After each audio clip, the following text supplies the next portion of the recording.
일본의 경험은 향후 10년 내 한국 사회가 겪게 될 변화를 가늠하게 한다.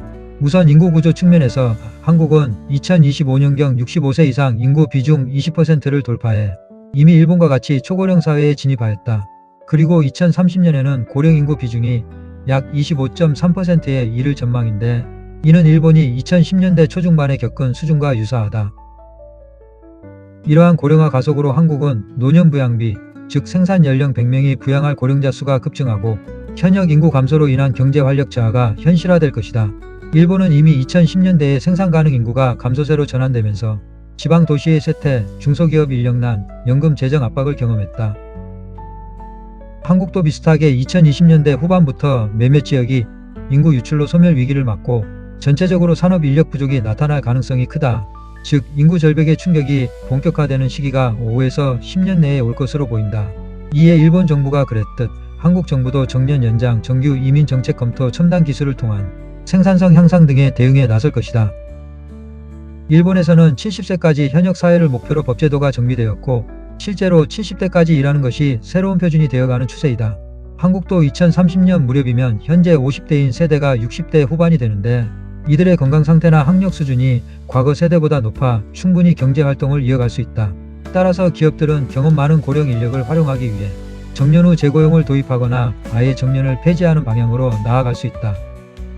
까지 일하는 시니어 창업자, 프리랜서도 늘어나면서 은퇴 없는 은퇴 문화가 확산될 수 있다.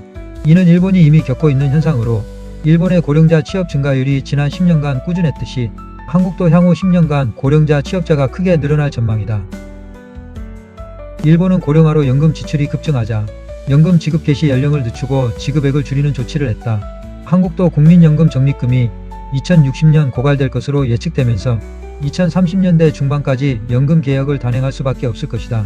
따라서 현재 50대가 연금을 받기 시작하는 시점에는 연금 수급액이 지금 예상보다 삭감될 가능성이 있는데, 이는 일본 베이비붐 세대가 겪은 것과 유사한 상황으로 일본도 65세 연금 전환기에 상당한 진통을 겪었었다.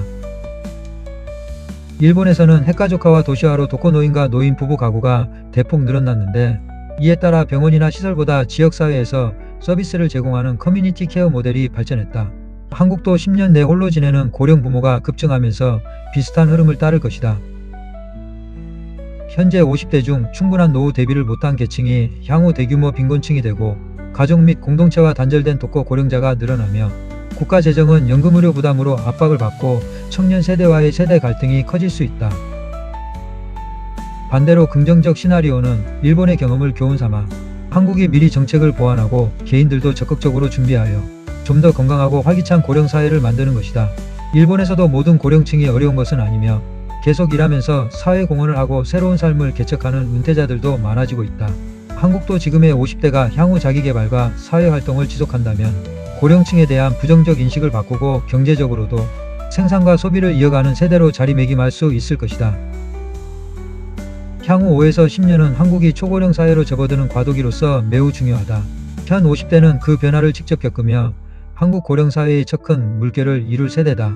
건강관리와 인맥 형성에 투자하고 기술 습득과 자산 관리를 철저히 하며 정년 이후 새로운 일이나 봉사 목표를 세워둔다면 다가올 60대, 70대의 삶은 일본 세대보다 더 만족스럽고 생산적일 수 있다.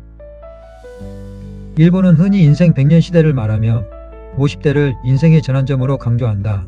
한국도 같은 시대에 들어선 만큼 현재 50대가 일본의 경험을 거울 삼아 미리 준비하고 적응한다면 앞으로 다가올 변화는 위험이 아니라 새로운 기회의 창이 될 수 있을 것이다.